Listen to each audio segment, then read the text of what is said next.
Good morning, everybody. Looks like we are live, and I'm super excited. Thank you for joining me here. I'm super excited because I get to come and share this space today with a beautiful guest, and we've got some exciting, well, I guess it's exciting to talk about burnout. If you've been there and you've come out of it, that's the exciting part, right?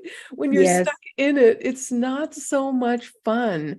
So we're going to talk about that, how maybe we've overcome it, and maybe some tips to help anybody that's considered themselves in a slump or stuck and not even maybe not sure of what's going on for themselves. So today I have the beautiful Janice Steinbach, and she is known as a wise growth coach. I love that, Janice.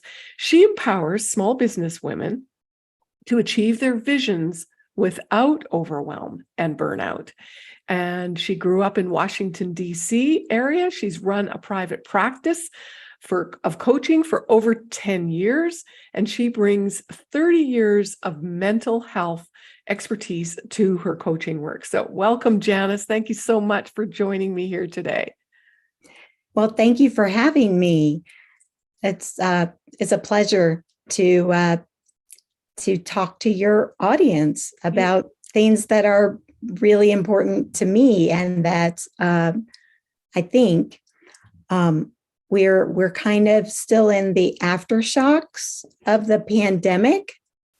So I think it's very relevant for people who are trying to find their ground in this new normal space. You bring up a good point. And, I was so excited that I forgot to tell the audience who I am. If you're the first time here, so we were talking about, Janice was saying, oh, Amirah, you look like you've got it all together because you have this mic. In the meantime, I've forgotten, like, who am I anyway? So I am a person that has been through burnout several times. I'm a person that has struggled after the loss of my dad and trying to keep all the balls in the air, trying to complete a college degree, graduating magna cum laude, and achieving a top 10 status nationwide.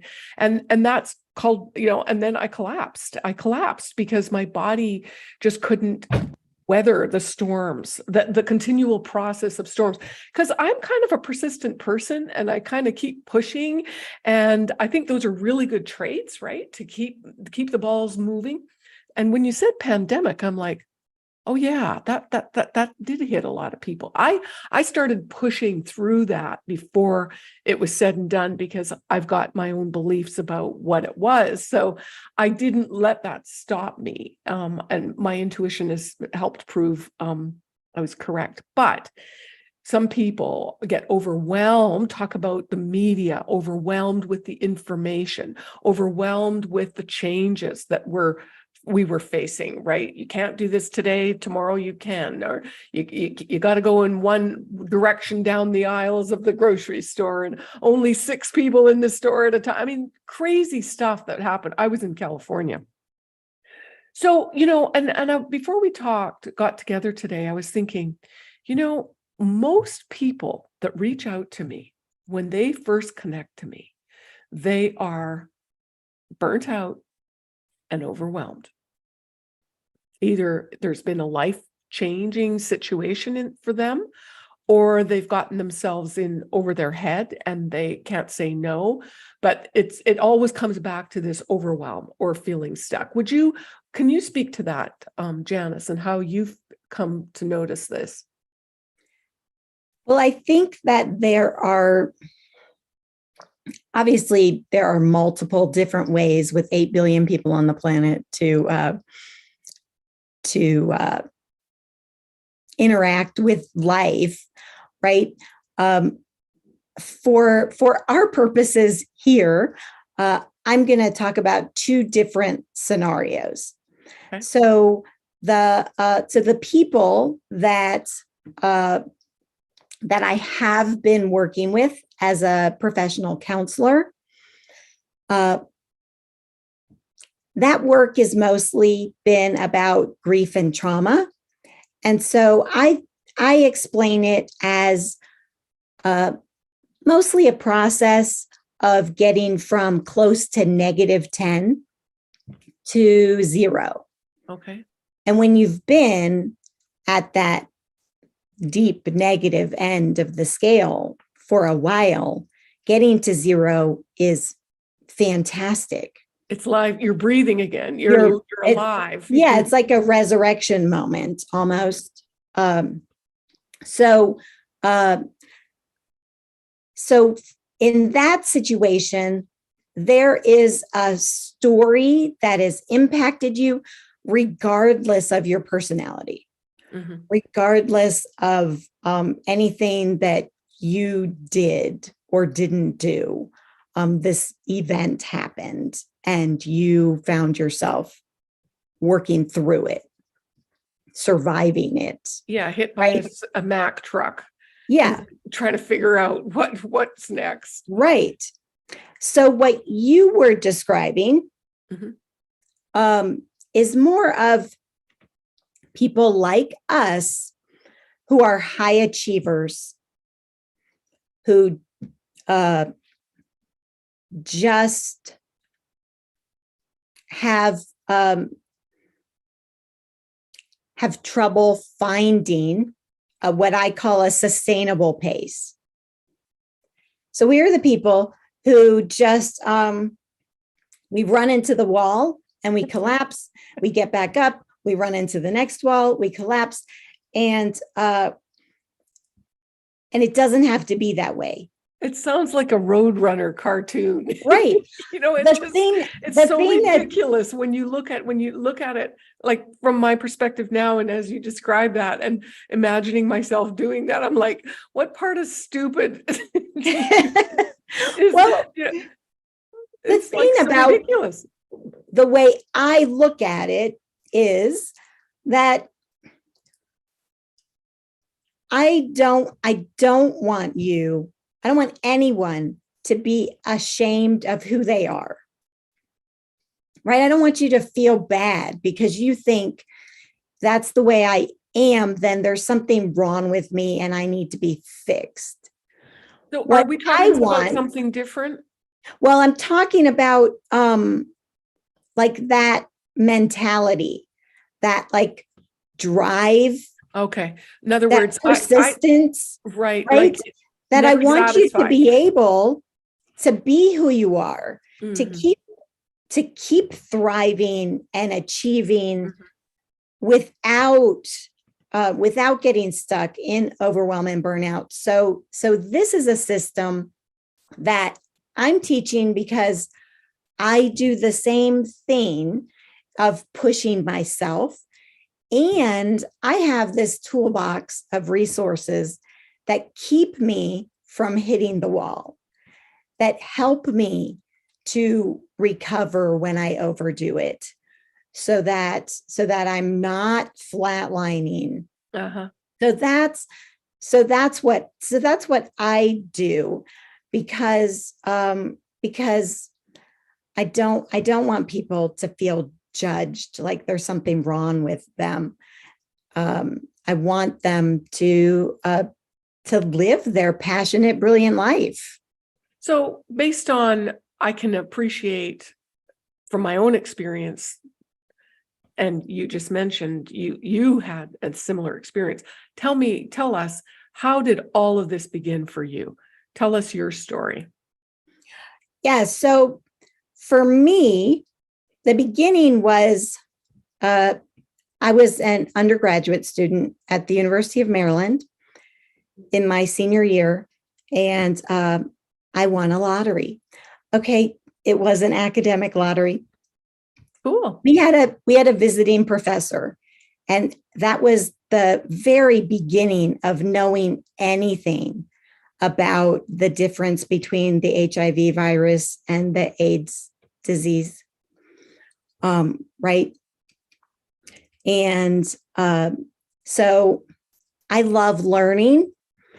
What's different about me is that I don't like learning something if I'm not going to do anything with it.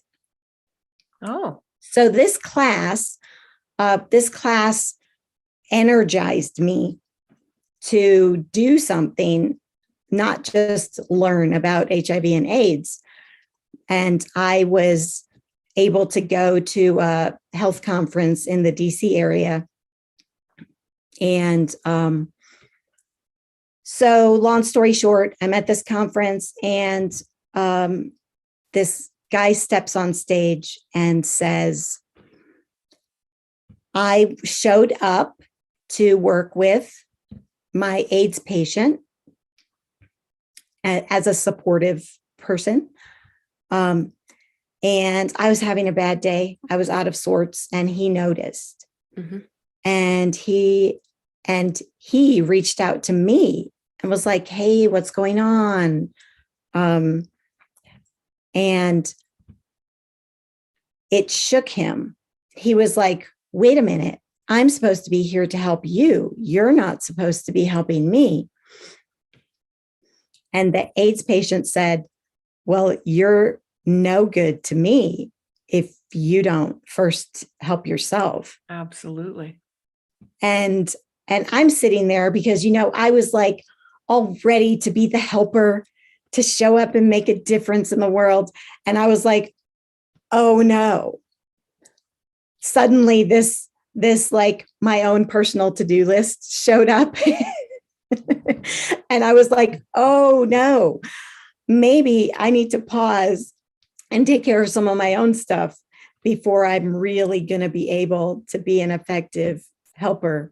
And so that put before my career had even really began, that put that on the top of my to-do list of like, okay, let's make sure that you're equipped to take care of people before you're just showing up all raw and messy. So this has always been a priority for me. And I just learned in different ways throughout my career where the boundaries were of what was too much and what was just right in terms of what I now call like finding that sustainable pace. I'm so curious, as you said, boundaries. I was thinking that word just before you said it. And so I'm curious, what's your birthday? Oh, my birthday is May 6th. So you're a Taurus. I am a Taurus. So that is so natural for Taurus. I just wanted to say that it's such an interesting phenomena, and I'm not an astrologer, but I was looking at your energy and fascinated with how grounded you are and your perception of boundaries. And I think that's one of your superpowers or your strengths. Not to be sitting here reading you, but it's just so fascinating because I was looking at my own energy as a Cancerian, and other light workers or helpers or healers, they lose themselves. So I was watching the energy. What happens is you've got a good sense, a command of your energy field. And so you might not understand this, but a lot of other healers, their energy field, let's say, spreads out and fills the whole house. And then what happens is all of their clients or patients or whoever they're supporting, they're in their energy field. So they lose themselves in that connection. The toroidal energy field is merging. And so they've lost sense of themselves. And so in the work I do, I'm teaching them how to bring their energy back, because like you don't need to really learn that. You've got a really good handle on that. I don't know. Does that resonate with you? Do you know what I'm talking about?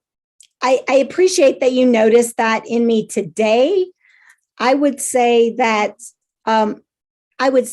this is an ongoing journey. And so that's part of what I teach people, regardless of whether they are on a specific healer's path or not. Yeah, because mothers, life is messy. Life is messy. And so I tend to think about it like energetic ethics. Uh-huh. I'm kind of an ethical nerd. I was on the Academic Integrity Council at the University of Maryland. And so you're like, hypothetically judged by a jury of your peers, but they're not your peers. They're like ethical nerds. So, Lot of anyway, fun, lot of fun. so I think about that with when it comes to energy, that I am like super ethical. I don't want to do anything I don't have permission to do. And so, but it's a practice. It's You're not something, it's not absolutely something I correct. came into the world just naturally doing No, these but things. you have a, I think you have a leg up on a lot of people, but just I, being, I appreciate what you're saying. That yeah, it you have a leg up. I do I think, appreciate, I do and a think that great it's teacher. easier. As a result, you're a Yeah. great teacher because people can feel it, even if they don't understand what's going on, because I'm feeling your energetic presence, your awareness of your field right now. And so I'm sure others can perceive that too. I always like to play with that. Yeah. Yeah. So No, and I hope that that is one of the benefits people have in working for me is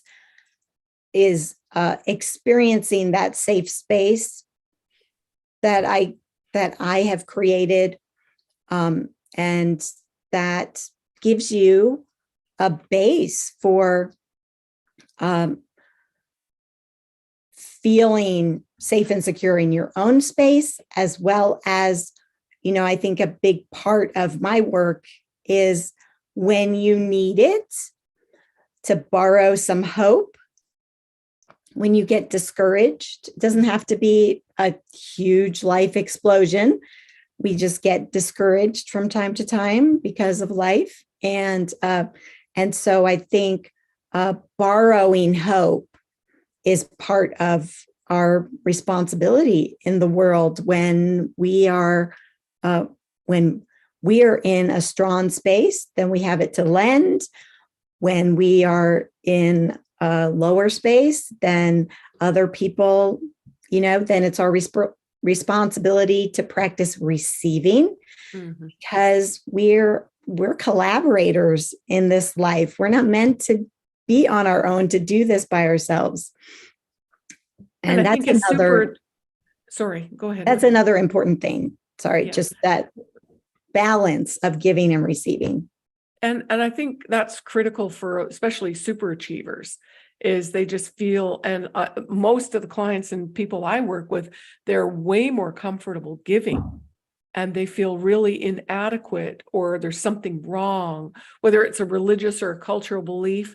I think we were all sort of indoctrinated with the idea that you're weak if you receive, or, if you even going to counseling for years. I remember my father saying that, I'm not going to no shrink, it's like you're broken, or there's something really damaged with you. Of course he was damaged, but he couldn't see that, nor was he willing to receive any help. And I think probably a lot of us have parents, Yeah.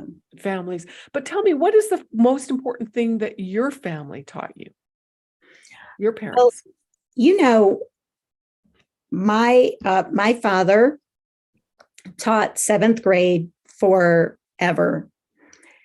And that time of life in preteens, that's when it's like suddenly I have permission to make fun of all of the adults on the planet, right? So so much more, obviously. Right. Yes. Great. Yes. But that continues for a long time. I think probably till we're 30 or 35. Yeah. So anyway, for him to be able to be in that space and to have those kids just like throwing darts at him all day long, he handled it in this magnificent way. It was almost like he allowed himself to be a clown. So he would just roll with it. and he was able to laugh at himself, had no expectation that he was perfect or that they were going to, idolize him or respect him. So for me, that's not something that he talked about ever, that he said, oh, well, it's just really important to me to be humble and optimistic in this crazy world. No, but he embodied it. And that was even more important. So even though it took me years to realize the value of that, the value of his, like he could have been president of the Optimist Club. He was just a really positive presence and always laughing, joking. And so that taught me to, well, Janice, you're like this Taurus who thinks everything is serious, serious, solid, absolutely, right? Like you need to chill out. And so that, like, not only being able to laugh and enjoy life in general, but specifically to be able to not take myself so seriously. And so I've tried to embrace that, that ability to laugh at myself and allow other people to laugh at me, and not particularly my children, to not think that, oh, but what you do is so important, and so that it's really important to kind of take on your role in this game, that it really is just a game. Yeah, I was reflecting on my walk today. One of the most important books when I first started, I guess you could say, my spiritual awakening, or when I was really looking for answers. And a book I came across was by Catherine Ponder. It was called The Game of Life and How to Play It. Oh, that was Florence Scovel Shinn, pardon me. The Game of Life and How to Play It. Catherine Ponder wrote The Dynamic Laws of Healing or something. But yeah, The Game of Life and How to Play It. And, in all the work I do, I know that amusement, being able to hold that vibration, that frequency, that feeling, and laugh things off, or laugh at yourself when you just keep dropping your keys all day long, and like, what the heck is going on, is a very high spiritual vibration. So it's so powerful to me to know that your father he maybe didn't know that. He just was that. And that presence was profound. I can't say the same about my dad, but he tried to be funny, and it was mostly sarcasm, until I learned that sarcasm wasn't just the best kind of humor, But yeah, our parents shape a lot of who we are, right? And then to undo or unravel some of that work is what people would need to reach out to us for. Yeah. And so tell me, speaking of clients, what would be your favorite type of client, or who have you found that you most enjoyed working with? Well, it took me a little while to figure out that I can't not be an entrepreneur. And so I do have an attractiveness for people who are wanting to do something different, break ground on a new adventure. And so I am targeting small business owners, and it can be like very small, as in like it's just you, or a little bit bigger, like 50 to 100 people. But these are people who are just passionate about whatever it is that they do. And so what I say is, I'm kind of passionate about passion. I love leaning into whatever it is that you're passionate about, as long as it's not, hateful or anything like hurtful. That. Yeah. But and so I just love to to give you the tools that you need to be as brilliant as you are meant to be, and to do this thing, to get your vision out of your head and into the world. That I think we can't have enough people like that in the world right now, who are really trying to bring some kind of positive change, and so I want to be the resource. I want to be on their team to help them do this important work that they're here to do. It's great. It's really great. I think, there's something important here, is knowing the difference between a counselor and a coach. Can you talk about that?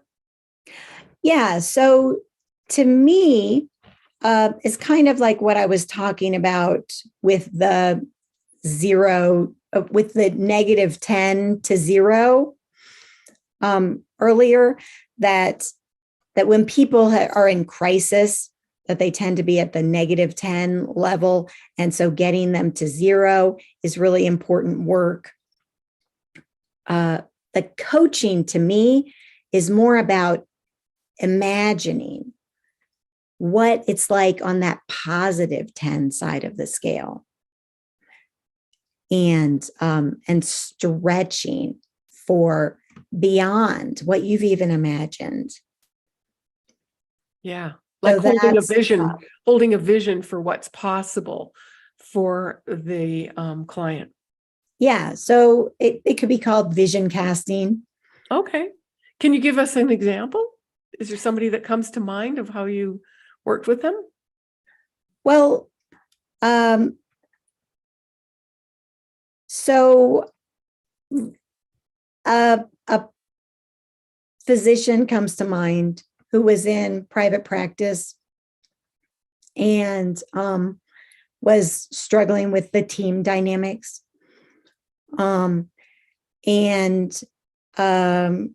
So to me, it's really about grounding them in why they're doing what they're doing.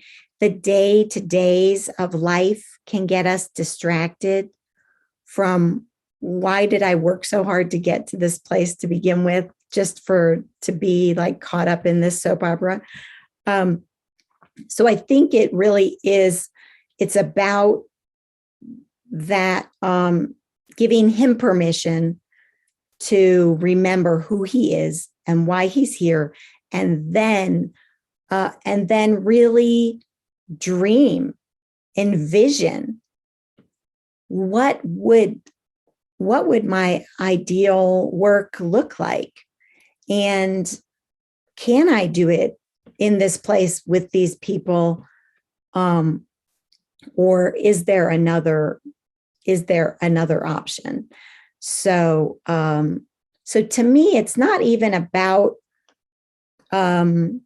getting to the end of the road necessarily, but just for him to expand his options so that he was happier going to work and being in relationship with those people, while having this idea that this is where I'm at now,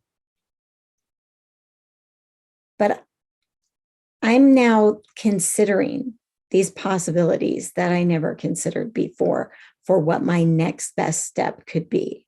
So expanding perception of maybe even how he was looking at it, like an old feeling or an experience of what you thought maybe 2 years or 5 years, you're different now and things have changed. So how does it now look? Like a whole new game, whole new playing field. Yeah. So it's not all about, you have to make some huge life transition, because an important part of the work is just getting you to feel more confident and competent where you're at right now. And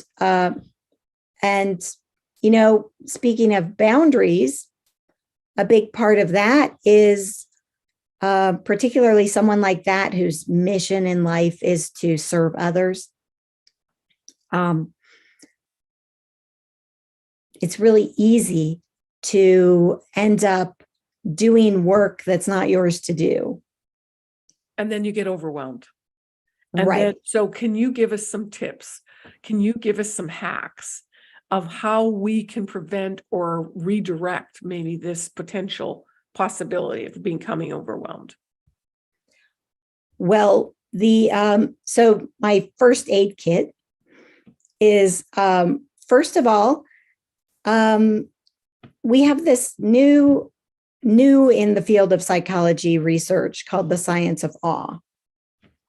And people tend to think of these awe moments as rare and, hard to find, right?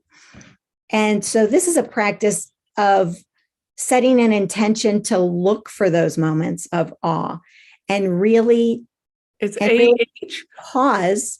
or A-W-E, like, Right. Yeah. And ah, then ah.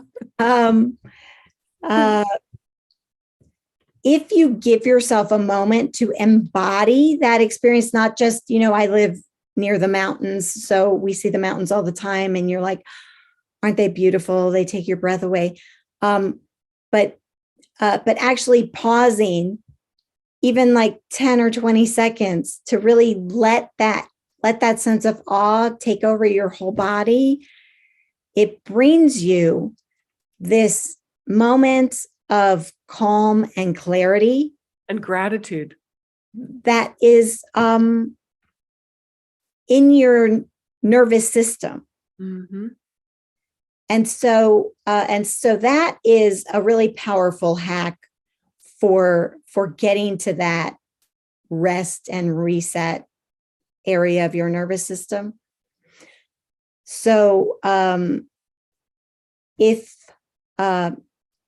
you want some other hacks to access that area of the nervous system, because much of our day oftentimes is in that like stimulating area of the nervous system. So if you want to practice getting into that area, one of the easiest ways to do that is to exhale. So what you'll notice is when you're stressed, you're like panting like a dog, right? You're like, And you're holding in your stomach, like there's some you're not tension. even using your lungs. Your lungs are not up here. You're breathing up here. Like, what is happening? So just when you release air, that is telling your body, I am safe. Everything is okay. Right? So if you just inhale, exhale, that is, you do that 2 or 3 times, then your body is like, okay, it's okay. I can relax now. That is really the easiest trick to relax. Yeah, that's an awareness, isn't it? And bringing yourself into present time. I see it as a grounding approach too, because the body does, its whole mission is to keep you safe, to survive, right? So we can interrupt that fight or flight experience and just be in that awe. I love it. Talk about an energetic shift. Right. Yeah. To reframe and okay, next thought. Now where am I going to go? Yeah. And so a lot of the things that I teach are a little more complicated and require more awareness. And so we won't get into those here, but these are 2 like really simple. And the thing about awe is that you don't have to be there to get into that state. that the brain has, the brain is not as smart as we think it is. That's what I like to say. That's funny. So we can trick it, right? I can see the mountains right now. I can imagine, oh, there's this beautiful vista, and the brain has no idea that I'm not there. Yeah, I know. Right. And likewise, there are, it doesn't have to be nature, other things that are just really beautiful and inspiring for you. It could be music, it could be art. It could be a beautiful life, like Desmond Tutu or Mother Teresa, some other world leader who just inspires you. And so I like to say that our mentors don't have to be people we've ever met or people who are alive.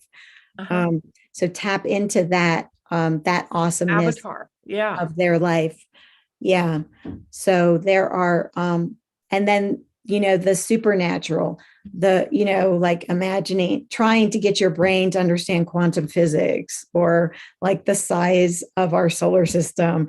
It just really, it blows the mind in an awesome way. So, so those are things that you can, that you don't have to, so you don't have to go to the library, you don't have to go to a museum or gallery.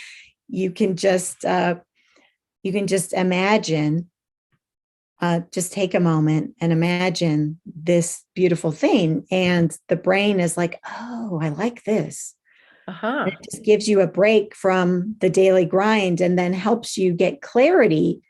It's amazing the way it gives you clarity about whatever it was, whatever, maze you were running around in. Suddenly you're like, oh, this is where I am. This is Breathe. Yeah. This is what I need to do. But don't you find that, we're so incredibly overwhelmed with technology and distractions? How can we stop ourselves in that rat race and that I call it almost you said a maze, that's kind of what we find ourselves in, right? Is there any advice or suggestions that people can take to step out of that? I think it has to be an intention. So it's like breaking an addiction. Being aware. Yeah. Being aware of what you would like to be different. Because the brain, you tell the brain, I don't like this. And the brain's like, okay, well, how about this? How about this? How about this? There are an infinite number of options that the brain could give you. It's better if you have an idea of what you would like to be different. And you don't have to know. You don't have to know the right words to describe it. But if you can tell your brain, this is how I want to feel when I'm doing something different, right? That is helpful because words don't make sense anyway to the brain. Words are just made up ideas and concepts that don't make sense without some kind of picture of, okay, show me what you mean by that word. Because the unconscious works with pictures, right? And images, right? Not with words, and also with feelings. Yeah. So then, I do have some other tools that can help with habit setting. I have a whole tapping series because I have the most advanced training in thought field therapy. So